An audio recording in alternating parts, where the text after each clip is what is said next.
Hi friends, welcome to to food channel. இன்றைக்கி நம்ம சேனலில் ராகி சேமியாவை பயன்படுத்தி சூப்பரான ஒரு ஸ்வீட் ரெசிபி எப்படி பண்ணலான்னு தான் ஃப்ரெண்ட்ஸ் பார்க்க போகிறோம். ரொம்ப டேஸ்ட்டாக இருக்கும், ரொம்ப ஈஸியாக பண்ணிடலாம். இப்போ வாங்க இந்த ரெசிபி எப்படி பண்ணலான்னு பார்க்கலாம். அதுக்கு முதல்ல நான் ஒரு பாத்திரத்தில் 150 கிராம் அளவுக்கு ராகி சேமியா எடுத்து வச்சுருக்கேன்.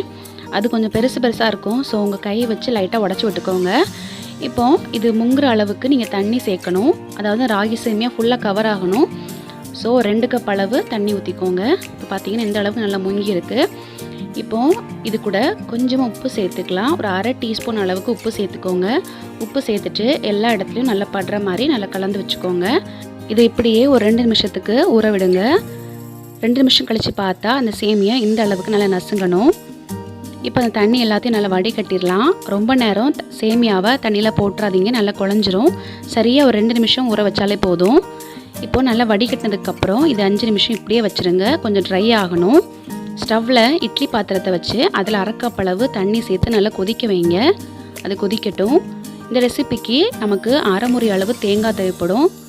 இப்போ அது கூட ஏலக்காய் விதைகள் இருக்குது, அதாவது 3 ஏலக்காவோட விதையை லைட்டாக தட்டிட்டு இது கூட சேர்த்துடலாம்.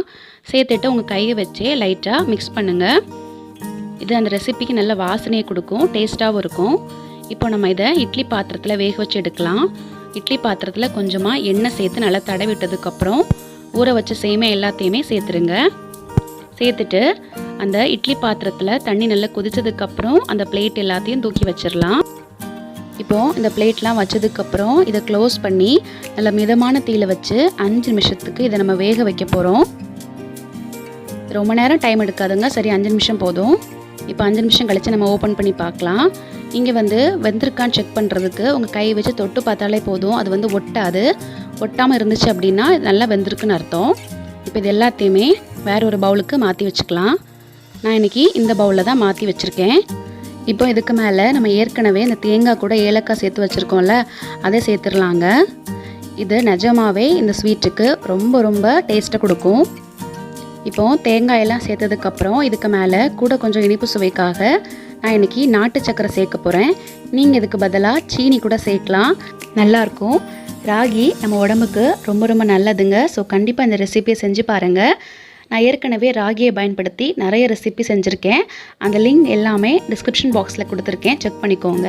உங்களுக்கு இந்த வீடியோ பிடிச்சிருந்துன்னா மறக்காமல் லைக் பண்ணுங்கள். உங்கள் ஃப்ரெண்ட்ஸ் அண்ட் ஃபேமிலி கூட ஷேர் பண்ணிக்கோங்க. நம்ம டூ ஃபுட் சேனல் தமிழுக்கு சப்ஸ்கிரைப் பண்ணிக்கோங்க. பக்கத்தில் இருக்க பெல் ஐக்கானை கிளிக் பண்ணிக்கோங்க. Thank you friends.